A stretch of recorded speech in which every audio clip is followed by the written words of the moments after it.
having one of those challenging days. I'm on a river called the Sarita River. I was going to fly my camera up in the air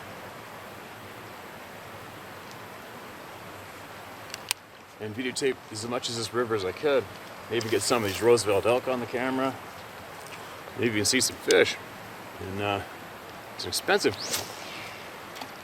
It's an expensive item, those cameras. And it turns out I left the controller, which I was charging at the hotel room, back in Duncan. And it's still there. We're talking 2.5 hours logging road travel back the opposite direction I came. And then another, I don't know, 45 minutes in highway. And it really, really sucks.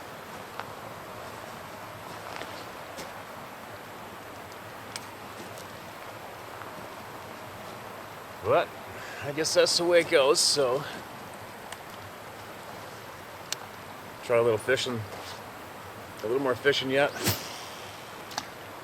And then maybe I'll start my trek back to go get the remote control for the frickin' drone. Oh, it's a tough one to swallow.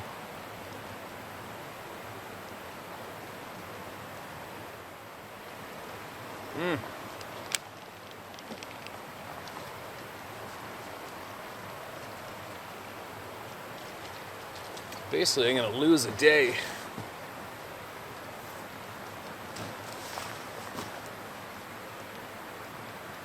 Actually, well, maybe I'll read a couple. I still got a whole pile of emails on my phone. Maybe I'll do that. Maybe I'll do that.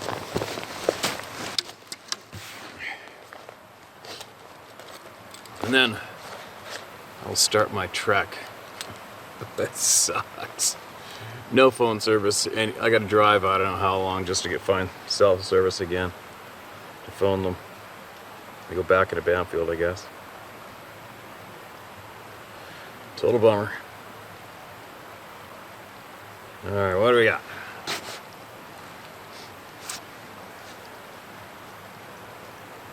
Hi Steve, my name is Chris White. Feel free to use my name and locations. I live and grew up in a little town called Winthrop in north central Washington. If you haven't been there, it's butted up against the bottom of the east side of the North Cascade mountain range. We have one of the largest wilderness areas in Washington state right in our backyard. The Pasayten Wilderness, which runs all the way to Canada. Around here, like many other rural areas, there are no shortage of mysterious and strange happenings. Stick Indians, Sasquatch, UFOs, etc.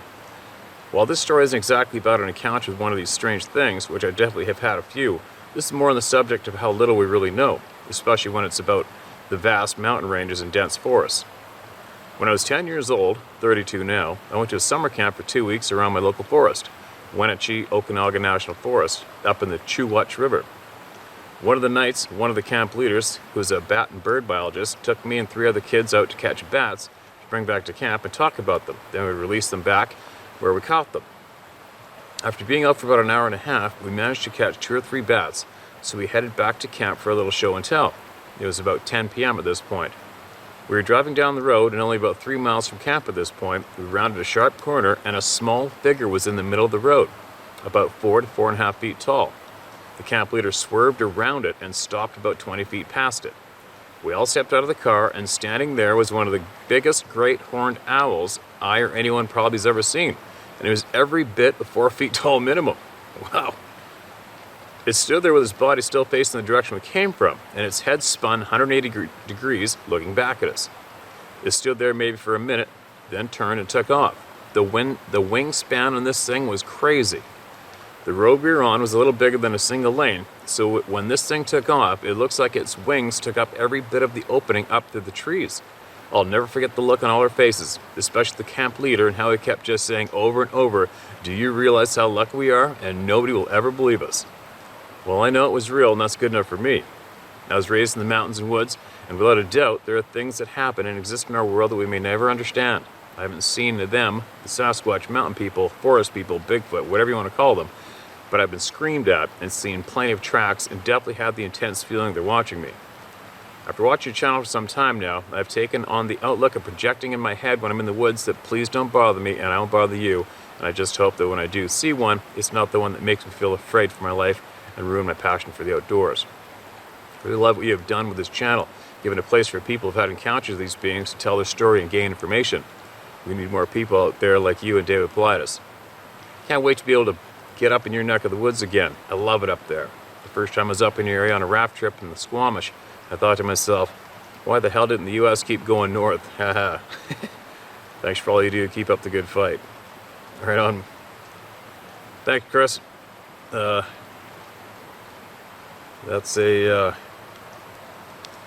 an interesting sighting, isn't it? And I absolutely believe you saw what you saw. I mean, especially in the world of nature, even with humans, there's always going to be that one in a million or whatever it is. There's always going to be that one genetically crazy specimen, whether it be something like Andre the Giant as an example for human beings, or same with moose or grizzly bears or anything. There's always going to be that one absolute ridiculous, monstrous, unbelievable size specimen of each species, right? So it sounds like that owl had it going on, didn't it? What a thing to have seen. Too bad you couldn't have got on video. Okay? That's why I have this camera. I have cameras with me every time I leave the house, as a rule, no matter what. What else we got here? A couple of stories from Curtis Remington. Good morning. My buddy showed me your channel on YouTube a few weeks back, and I've been listening to it since. I figured I'd share 2 stories and some thoughts. Story 1. Summer of 2000, Parry Sound area, Ontario. When I was 9, my dad took me and a buddy camping that summer. My family liked to camp at Kilbear. Oh, I read that one. All right, here we go. Good morning, Steve. Again, thank you for what you're doing for so many. Truth, facts, all straight from each individual experience. It's given everyone the respect that's needed these days, and we can't seem to understand that who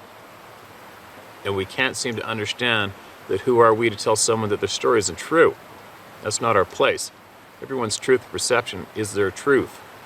Respect each other and treat each other the way you want to be treated. I've listened to your channel now for about 2 years or so.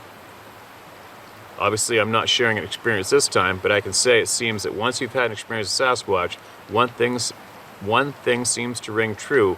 You will start to have more following this. My conclusion and thoughts to share. Hopefully, maybe this will help some, or maybe for others to come forward and share knowledge and help us evolve to bring our thinking to more broader conclusions. What, where, and why? I know we've already come to what and where, now why? We know they come and go in quickness. They seem to be able to cloak themselves, walk in and out of orb-type vortexes. They seem to be telepathic.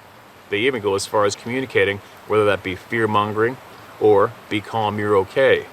We know that from several, if not many, have seen them physically have orb-type things floating around them. We've gathered that some have been very disturbed and even forceful, or kill mode, so to speak.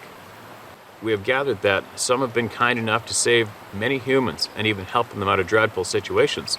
One thing, they all seem to carry the same message, even those that have had encounters and abductions from otherworldly things we can't explain. That is, you are messing up the natural flow of the Creator or creation. You do not respect your earth and her beauty.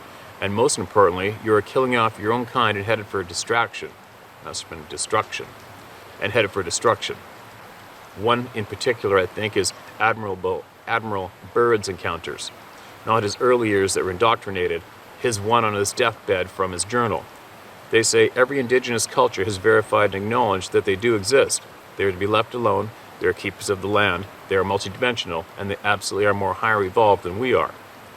We have taken so many indigenous prophecies for granted, yet they have come true, and even as we look back, could have saved our asses many times over if we listened. Maybe it's time, Steve, we started getting past all the hate, the carelessness for one another, get away from a form of hierarchy of thinking. No one is above another, just more wise and knowledge and experience, like I like to say. We know that there is accounts out there of one individual walking a path in a forest park as quick as he heard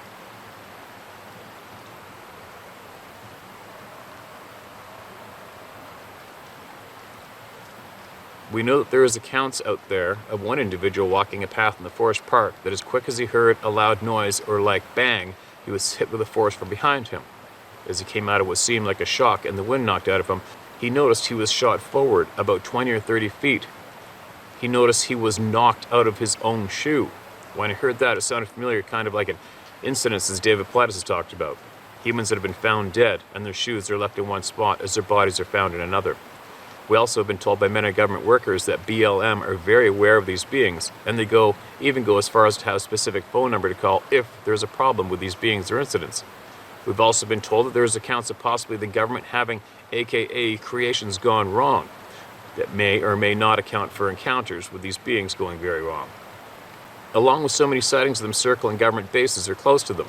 When you take all this information along with Dave Plattis' knowledge of innocent people, you start to wonder, why is the government/evil black hats keeping from us? I say evil because, as we have learned from all native and indigenous cultures, they carry on passed on knowledge to their people. Science says the Hopi Indians have been here the longest. Their story says they traveled inward to the inner earth, then came back out into what they call their third world after being saved by the Ant people. They have a rock called Prophecy Rock, and they have several other native tribes took the prophecy to Senate back in 2007 to forewarn us what is to come. We were headed for World War III, and our earth was headed for a disaster if we do not change our ways. This isn't to be like a war we've ever had in the previous times. It was catastrophic, and we had to listen to our hearts and merge our hearts without thinking. If we did or didn't see there was a split in two earth planes, one being plentiful and at peace with Mother Earth, the other being dead, meaning it ended, and they tell of the planes of existence. I hope I didn't sabotage the prophecy. I encourage many people to go listen to Greg Braden's story video on YouTube. He put out in 2019 of the Hopi Indians' Prophecy Rock. Maybe, Steve, it's time to start not looking to a hierarchy for answers, aka the government.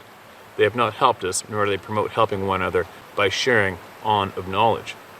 In fact, they're absolutely all about the opposite. Lies, lies, and keeping everything hidden. That, my friend, is not someone or something that is looking out to help one another or fellow people.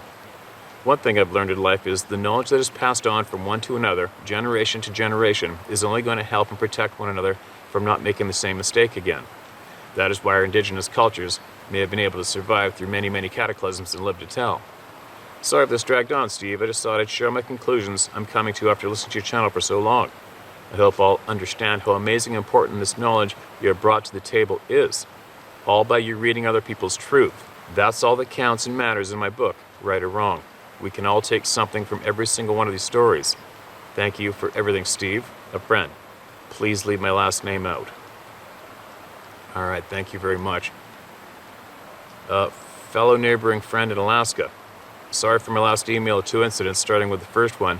Maybe it wasn't as good idea. I was burning inside for about a week because it happened to be your video that jolted what had happened to my sister and I 20 years ago. What you're doing, Steve, is more than good. It's helping each other come together and help others with trauma. You can't even get that out of a $300 therapist visit. It's hearing from others the same type of emotions and feelings that we've gone through to help heal one another, knowing we're not alone. P.S. Steve, if I get the time, maybe I can share a story about an encounter that happened some long time ago to family and friends and neighbors that have a cabin just up 4 miles on the same river as we do. I live in Alaska and between here and Utah. I've heard and had many crazy things happen in my life. I would have to get their permission, but it's all more knowledge. Who cares, right? Let her rip. All right. Thanks for that email. I'm sure everybody appreciates it as much as I do. And you basically hit the nail on the head with everything, right? Especially the government not helping us. That's a fact. It's just not going to happen. It's kind of frustrating way. I was talking about this just last evening with a few friends. We were talking about how very, very intelligent people, unfortunately, are smart enough to stay away from that contest, that game of politics, because it's absolute insanity. So obviously the people who are in that political game, they're probably all freaking insane, every one of them, right? And imagine the time of life it would take for somebody with serious intelligence and a good heart. Imagine the fight it would take, the time it would take for them to jump into politics, try to make a difference, to out all of the bad people and replace them with good. Oh my God, right? And then you'd have to find just as many good, kind-hearted souls with a true heart that are willing to go in there and make a difference. And how would you convince all those people to jump into that crazy shit show called politics, right? But that is why everybody coming together and sharing knowledge with the people and leaving them out of it, that's why it's winning. This is the answer on how to progress, right, and get better. But anyway, I gotta get going. I got some driving to do. Unfortunately, I gotta go rescue that piece of equipment so I can make some epic content for all to see. Oh, then get back to fishing.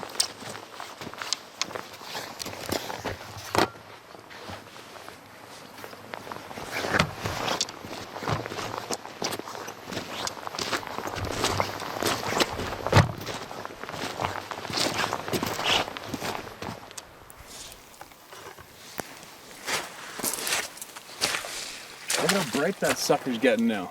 I know, it's crazy.